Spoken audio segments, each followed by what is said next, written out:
Students, आज हम BEd first year का teaching subject teaching of social studies करेंगे, जिसके अंदर स्टूडेंट हमने क्या है अपनी थर्ड यूनिट स्टार्ट कर रखी है और थर्ड यूनिट का आज हमारा लेक्चर नंबर है 17। लेक्चर नंबर 17 शुरू करने से पहले स्टूडेंट हम डिस्कशन कर लें कि लेक्चर नंबर 16 के अंदर हमने क्या किया।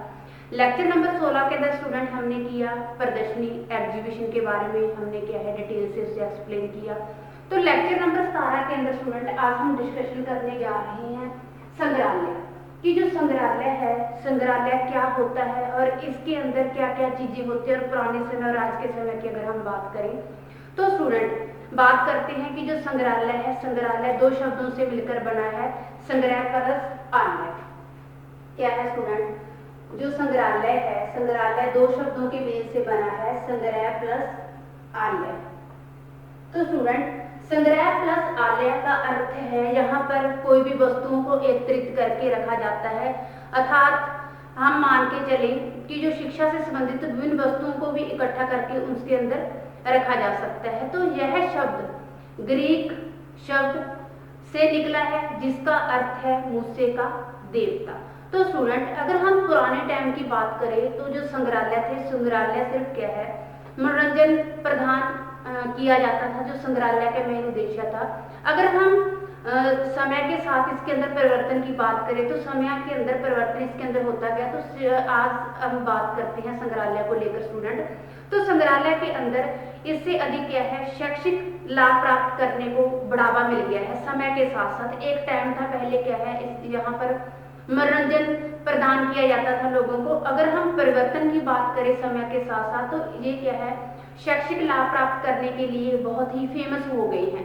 तो स्टूडेंट कि जब समय के साथ साथ यह एक व्यक्ति की संपत्ति ना होकर सामूहिक कल्याण व शिक्षा को बढ़ावा देने के लिए क्या है लोगों के समक्ष इसे एक नए रूप के अंदर पेश किया गया। तो आज स्टूडेंट जो संग्रहालय है, तो समय के साथ साथ जो संग्रहालय है, संग्रहालय का अर्थ है सामाजिक, ऐतिहासिक, भूगोलिक आदि के जो गुणों के नमूने हैं उनको संग्रह करके दिखाया जाना। तो स्टूडेंट बात करें कि आरंभ में जो संग्रहालय थे, संग्रहालय क्या थे सिर्फ सार्वजनिक जो स्थान थे स्थानों पर बनाए जाते थे और इनकी जो देखभाल थी गवर्नमेंट के द्वारा, सरकार के द्वारा की जाती थी। और इसके अंदर क्या है सिर्फ धनी लोग ही इंजॉय करते थे, धनी लोग ही फायदा उठाते थे। लेकिन समय के साथ जब इसके अंदर बदलाव आया तो ये इसके अंदर क्या है तो हमें शैक्षिक शिक्षा से संबंधित हमें बढ़ावा देखने को मिला। दूसरा जो आधुनिक युग के अंदर छात्र और अध्यापक इसके अंदर दोनों इकट्ठे करके जो स्कूल संग्रहालय का निर्माण करते हैं। तो ये स्टूडेंट हुआ संग्रहालय जिस जहाँ पर बहुत सारी वस्तुओं को एकत्रित करके इकट्ठा करके रखा जाता है। अर्थात आप ये भी मान के चलो कि यहाँ पर विभिन्न प्रकार की जो शैक्षिक वस्तुएं हैं, शिक्षा से संबंधित जो भी वस्तुएं हैं, जो भी बुक्स हैं, उनको इकट्ठा करके रखा जाता है। अब हम बात करते हैं स्टूडेंट जो संग्रहालय है, संग्रहालय की आवश्यकता या महत्व आप इसे बोल सकते हैं संग्रहालयों की।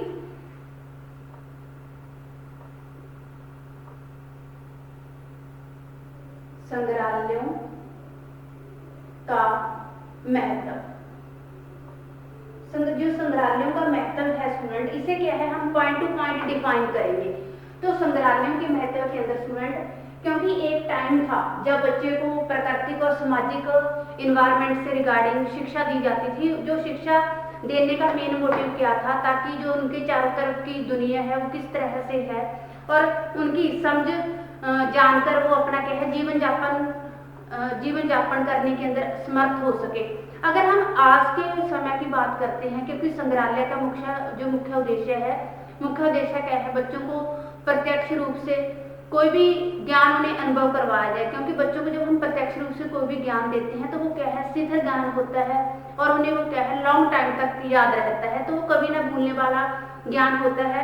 अगर हर संस्था चाहे तो इसके अंदर विभिन्न वस्तुओं को एकत्रित करके टाइम के हिसाब से इनका निरीक्षण करके बच्चों के सामने से रूबरू कर सकती है, बच्चों के सामने से प्रत्यक्ष रूप से दिखा सकती है, ताकि जब इन संग्रहालयों का बच्चों को क्या है दौरा करवाया जाता है तो उन्हें क्या है हर चीज प्रत्यक्ष रूप से अपने सामने देखने को मिलती है। तो इसी प्रकार जब प्रत्यक्ष रूप से बच्चों के सामने कोई भी चीज उन्हें देखेगी तो उनके क्या है ज्ञान के अंदर भी वृद्धि होगी और उनके अंदर जो जिज्ञासा की प्रवृत्ति भी बढ़ेगी और हम देखें तो उनके फेस पे हमें प्रशंसा भी देखने को मिलेगी।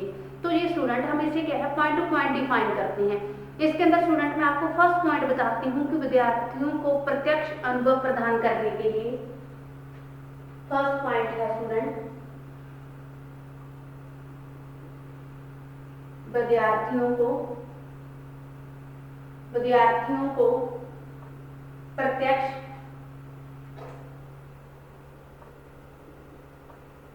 अनुभव प्रदान करने के लिए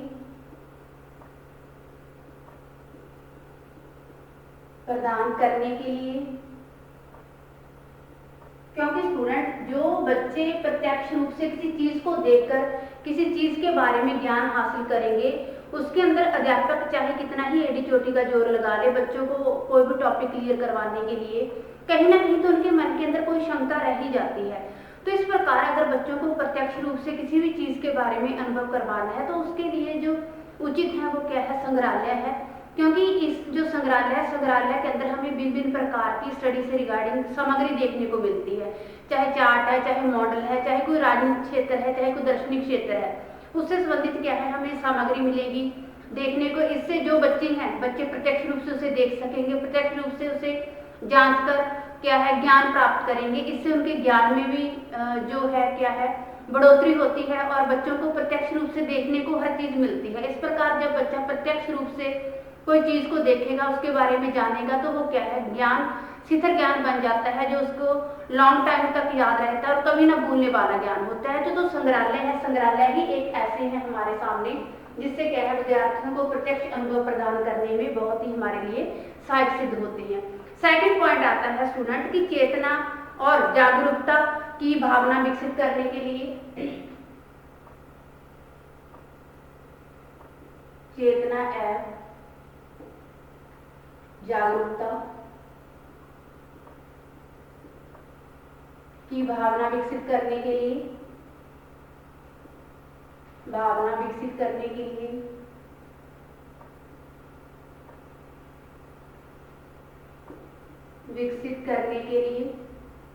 क्योंकि स्टूडेंट संग्रहालयों के द्वारा हम बच्चों के अंदर जो भी राजनीतिक है, सामाजिक है, आर्थिक क्षेत्र की जो सांस्कृतिक उन्नति के प्रति जागरूकता पैदा करने के लिए भी जो संग्रहालय क्या है बहुत ही बड़ा योगदान हमें दे सकते हैं। बच्चों के अंदर हमने अगर कोई राजनीतिक है, चाहे आर्थिक है, चाहे भौगोलिक है, सांस्कृतिक जो भी स्टूडेंट उन्नति है इनके प्रति जागरूकता प्रदान करने के लिए जो संग्रहालय है बहुत बड़ा योगदान प्रदान करते हैं। फिर पॉइंट आता है स्टूडेंट हमारा कक्ष अध्यापन की कमियां। कक्ष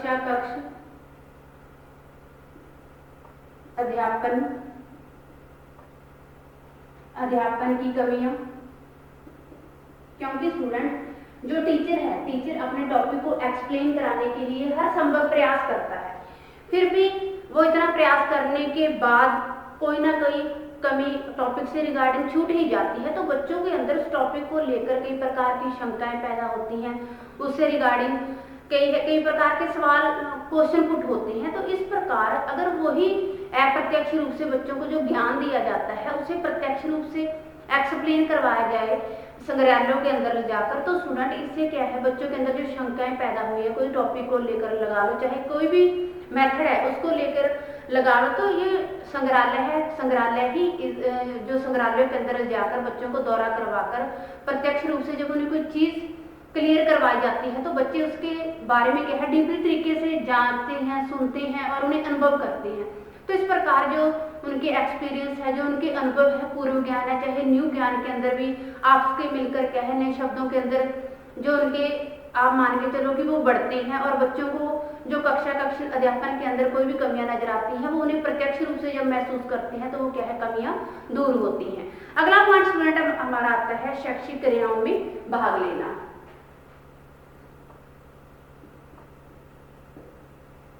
शैक्षिक क्रियाओं में भाग लेना। स्टूडेंट क्योंकि जो भी क्रियाएं होती हैं संग्रहालयों के द्वारा, तो संग्रहालय के माध्यम से विद्यार्थियों को जो प्राथमिक रूप से विषय वस्तु होती है उसके बारे में परिचित करवाया जाता है। फिर जो शैक्षिक क्रियाएं होती हैं उनके बारे में भाग लेने को बच्चों को क्या है पूरे अवसर दिए जाते हैं और सीखने के अनुभव प्राप्त करके जो उनका क्या है ज्ञान का विस्तार होता है। शैक्षिक जो एक्टिविटीज हो रही हैं, जो भी क्रियाएं हो रही हैं, बच्चे उसके अंदर भाग लेते हैं और जो सीख के अनुभव प्राप्त करते हैं वो क्या है उससे ज्ञान का विस्तार होता है। अगला पॉइंट आता है स्टूडेंट हमारा उपयुक्त कौशल तथा अभिवृत्तियों का निर्माण। उपयुक्त कौशल तथा अभिवृत्तियों का निर्माण।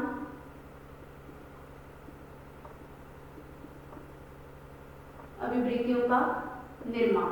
अब स्टूडेंट जो भी स्किल्स हैं बच्चे के अंदर स्किल्स डेवलप होती हैं, जैसे रचनात्मक मीन्स क्रिएटिविटी होगी, व्यवस्था कौशल हो गया, तो इससे क्या है स्टूडेंट वो कौशल सीखते हैं और उसके अंदर जो जांच पड़ताल की भावना होती है, किसी भी चीज को डीपली एक्सपेरिमेंट करना, किसी भी चीज की जांच करना, पड़ताल करना, ये भावना का भी विकास संग्रहालयों के द्वारा बच्चों के अंदर होता है। फिर पॉइंट आता है संग्रह प्रवृत्ति की संतुष्टि।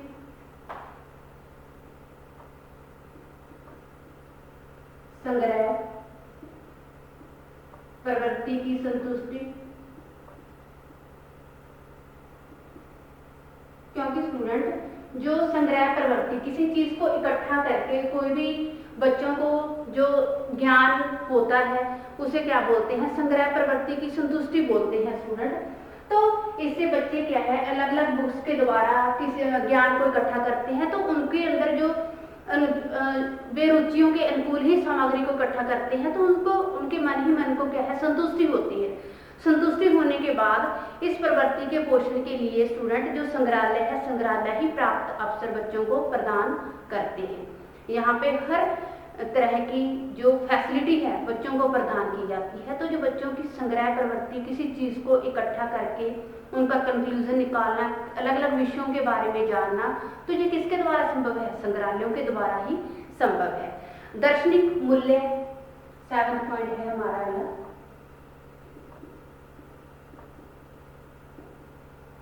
दार्शनिक मूल्य।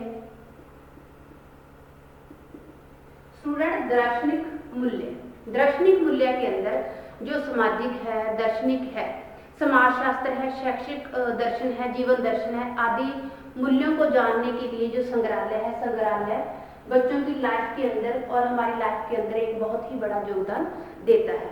अगला पॉइंट है स्टूडेंट राजनीतिक मूल्य।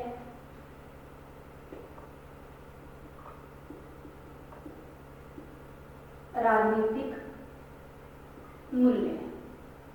स्टूडेंट जो राजनीतिक मूल्य हमारे देश को आजाद करवाने के लिए किन किन महान अनुभूतियां हैं, जो शख्सियतें हैं, उनका योगदान रहा। तो राजनीति जो संग्रहालय, संग्रहालय के अंदर विभिन्न तरह के चार्ट, मॉडल, ग्राफ बच्चों के सामने प्रस्तुत करके जो राजनीतिक चीजें हैं उनके बारे में समझाया जा सकता है और उन महान अनुभूतियों के दर्शन करवाए जा सकते हैं जिन्होंने हमारे देश को आजाद करवाने के लिए बहुत बड़ा योगदान दिया। अगला पॉइंट आता है स्टूडेंट हमारा रोचकता बनी रहती है। रोचकता बनी रहती है।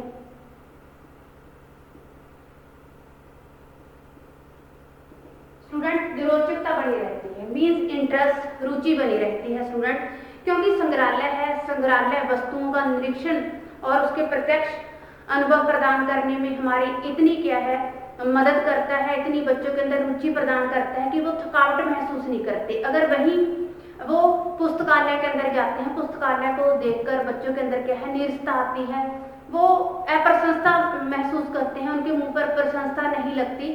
तो ये जो संग्रहालय है, संग्रहालय के अंदर जाकर बच्चों के एक इंटरेस्ट भी पैदा होता है और भिन्न भिन्न प्रकार की जो सामग्री देखते हैं उन्हें देखकर भी बच्चों के अंदर क्या है रुचि पैदा होती है। तो इस प्रकार जो थकावट है, थकावट भी उनके नजदीक हमें कहीं नहीं झलकती।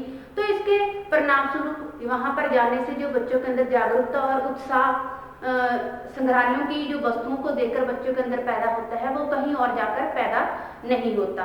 तो जिज्ञासा की प्रवृत्ति की संतुष्टि भी होती है इसके अंदर। जिज्ञासा की प्रवृत्ति की संतुष्टि, क्योंकि स्टूडेंट संग्रहालय के अंदर जाकर जब बच्चे विभिन्न प्रकार की सामग्री देखते हैं, चार्ट देखते हैं, मॉडल देखते हैं और अपने विषय से रिगार्डिंग अलग अलग वस्तुओं को देखते हैं, तो बच्चों के अंदर एक तो ज्ञान की वृद्धि होती है, साथ ही साथ क्या है, उनके अंदर जो चीज़ें उन्होंने कभी पहले नहीं देखी वो चीज़ें उन्हें देखने को मिलती है। तो इससे बच्चों के अंदर जो जिज्ञासा की प्रवृत्ति भी हमें देखने को मिलती है।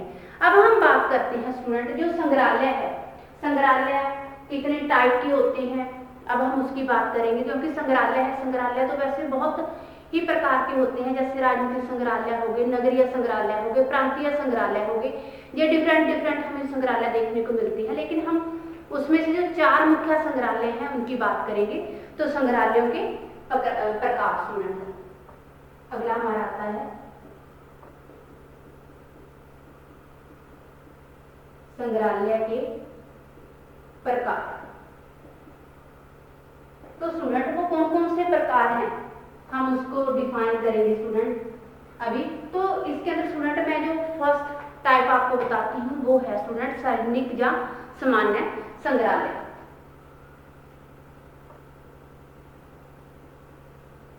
सार्वजनिक या सामान्य संग्रहालय, संग्रहालय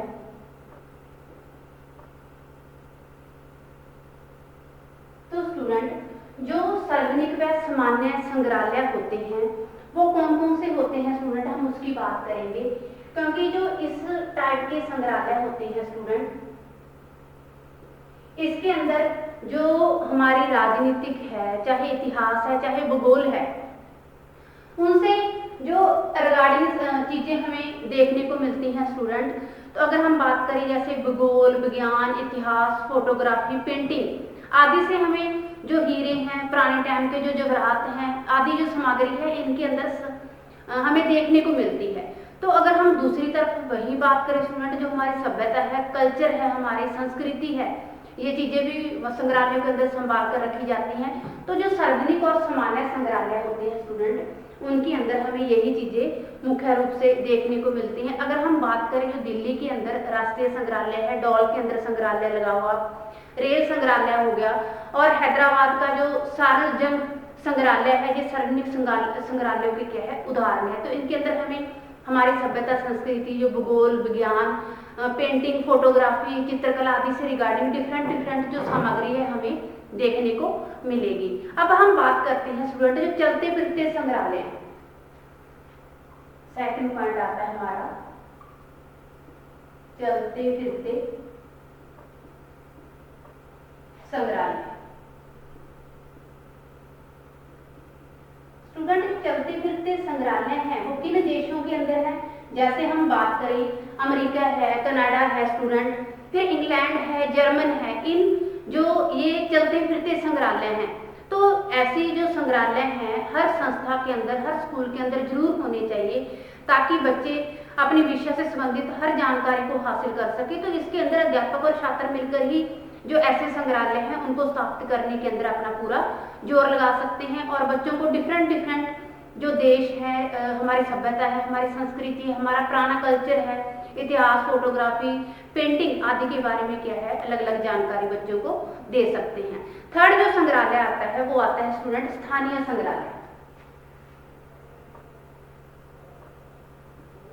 स्थानीय संग्रहालय तो स्टूडेंट जो स्थानीय संग्रहालय होते हैं वो कौन से होते हैं स्टूडेंट, जो क्या है अलग अलग चीजों से जाने जाते हैं, यहाँ पे अलग अलग चीजें हमें देखने को मिलती है। तो स्थानीय संग्रहालयों के अंदर जो किसी स्थान पर किसी न किसी चीज के लिए फेमस होते हैं, जैसे कपड़ों के लिए हो गया, उद्योग हो गए स्टूडेंट, फिर खनिज पदार्थों के लिए, इस्पात के लिए आप लगा लो। तो इस प्रकार के जो संग्रहालय होते हैं वो कौन से होते हैं, स्थानीय संग्रहालय होते हैं। फोर्थ जो संग्रहालय है स्टूडेंट वो है स्कूल संग्रहालय या श्रव्य दृश्य स्कूल संग्रहालय। स्कूल संग्रहालय या श्रव्य दृश्य संग्रहालय। तो स्टूडेंट जो इस तरह के संग्रहालय होते हैं, ये हमें कहाँ देखने को मिलते हैं?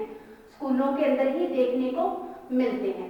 तो स्टूडेंट इसके अंदर क्या है, जहाँ बात आती है कि श्रव्य दृश्य संग्रहालय, यहाँ पर बच्चों को भिन्न भिन्न प्रकार की सामग्री सुनने को भी मिले, देखने को भी मिले। वो कौन कौन सी होती है? जैसे चार्ट हो गए, मॉडल हो गए, ग्लोब हो गया। स्टूडेंट ये क्या है, अलग अलग डिफरेंट जो हमारे टॉपिक से रिगार्डिंग, विषय वस्तु से रिगार्डिंग, सब्जेक्ट मैटर से रिगार्डिंग अलग अलग संग्रहालय हमें स्कूलों के अंदर जाकर देखने को मिलती है। तो इसको हम सुन भी सकते हैं और देख भी सकते हैं, और अपने जो टॉपिक से रिगार्डिंग है उसको सुनकर देखकर उसके बारे में ज्ञान को पूरी तरह से जो विस्तार के अंदर, अनुभवों के अंदर प्राप्त कर सकती है। तो ये हुए स्टूडेंट हमारे जो संग्रहालय है, संग्रहालय के प्रकार क्या है। हमने 4 टाइप के संग्रहालय क्लियर किए स्टूडेंट।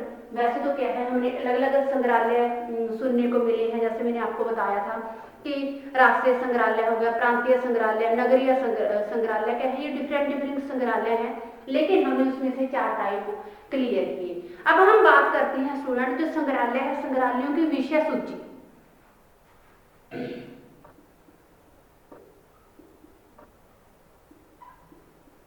संग्रहालय की विषय सूची।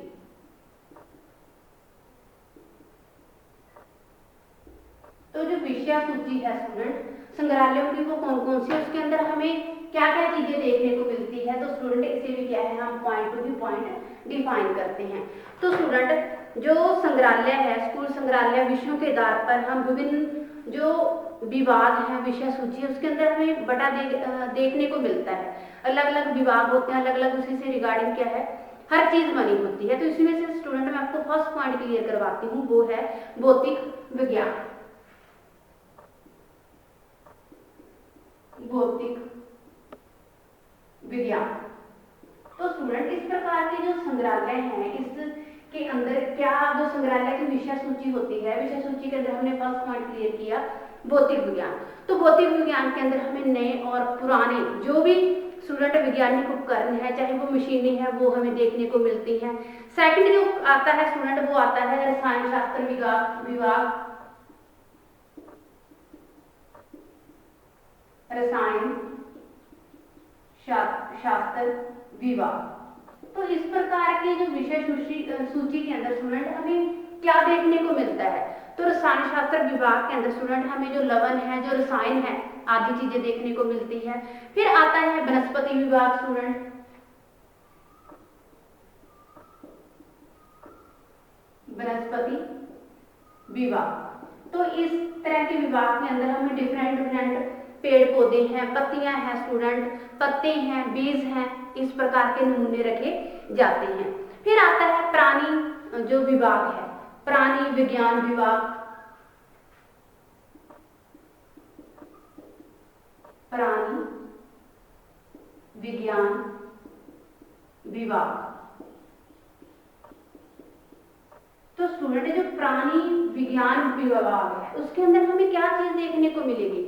उसके अंदर स्टूडेंट हमें हड्डियों के ढांचे हो गए, अलग अलग कीट हो गए, जो पतंगे हैं उनके जो शारीरिक ढांचा है हमें वो देखने को मिलेगा, और हड्डियों से संबंधित हमें वहां पर रखे विभिन्न नमूने देखने को मिलेंगे। फिर कौन सा जो विभाग है, आप मान के चलो श्रव्य दृश्य सहायक सामग्री हमें देखने को मिलेगी। श्रव्य दृश्य सामग्री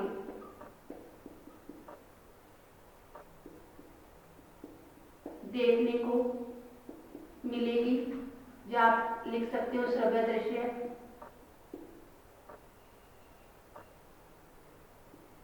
क्योंकि स्टूडेंट जो श्रव्य दृश्य सामग्री है उसके अंदर आप सभी को ही पता है कि इसके अंदर हमें चार्ट, चित्र, मॉडल आदि जो विषय से रिगार्डिंग है, जब हमें देखकर कुछ ज्ञान मिलता है, ये चीजें हमें जो संग्रहालय है, संग्रहालयों की विषय सूची है, उसके अंदर हमें देखने को मिलेंगे। फिर आता है ग्रह जो विभाग है, या ग्रह विज्ञान विभाग। 6th पॉइंट आता है स्टूडेंट हमारा ग्रह विज्ञान विभाग। अब इसी के अंदर स्टूडेंट आपको नाम से ही क्लियर हो गया, जो ग्रह विभाग है, जिसके अंदर हमें कढ़ाई, बुनाई, सिलाई स्टूडेंट आप मान के चलो। फिर आता है इसके अंदर पाक शास्त्र संबंधित चार्ट जो हमें है ग्रह विज्ञान के अंदर डिफरेंट डिफरेंट देखने को मिलेंगे। तो ये स्टूडेंट हमारा हुआ संग्रहालय की विषय सूची। अब हम बात करते हैं स्टूडेंट कि जो स्कूल संग्रहालय का संगठन है वो कैसे होना चाहिए। स्कूल संग्रहालय का संगठन, तो उसके अंदर स्टूडेंट किन किन चीजों का ध्यान रखना चाहिए या होना चाहिए, इस पॉइंट को हम क्लियर करते हैं। जिसके अंदर मैं आपको फर्स्ट पॉइंट बताती हूँ, संग्रहालय के लिए स्थान। फर्स्ट पॉइंट आता है हमारा स्टूडेंट संग्रहालय के लिए स्थान।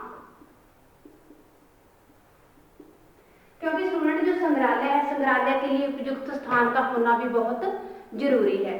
फिर बात आती है स्टूडेंट विज्ञान प्रयोगशाला के लिए एक और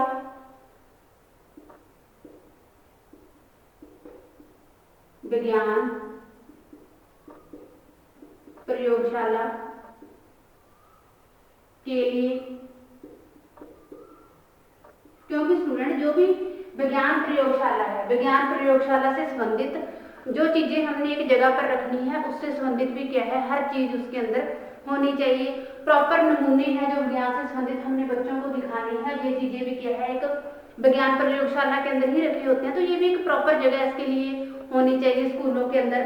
फिर पॉइंट हमारा अगला आता है स्टूडेंट की उपयुक्त आकार का कमरा।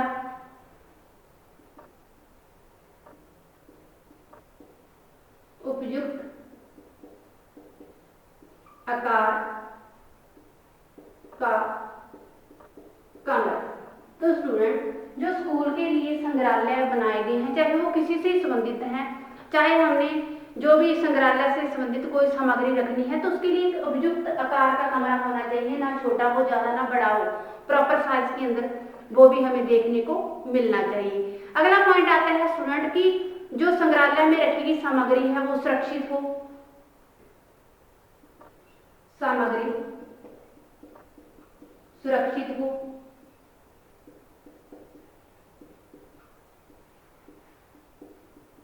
अब बात आई है स्टूडेंट की जो भी संग्रहालयों के अंदर स्कूलों के अंदर सामग्री है उसे रखा जाता है वो भी सुरक्षित हो और ऐसी जगह पर रखा जाए जहाँ पर कोई बच्चे वहां पर जाकर कोई तोड़ फोड़ ना कर पाए। तो इस प्रकार की जो भी सामग्री स्कूलों के अंदर संग्रहालयों के अंदर रखी जा रही है वो पूर्ण रूप से सुरक्षित हो। तो ये स्टूडेंट हमारा टॉपिक हुआ क्लियर, जिसके अंदर हमने अपना जो टॉपिक है डिफाइन किया संग्रहालय। तो स्टूडेंट हमारा टॉपिक हुआ खत्म। Thanks student, have a nice day.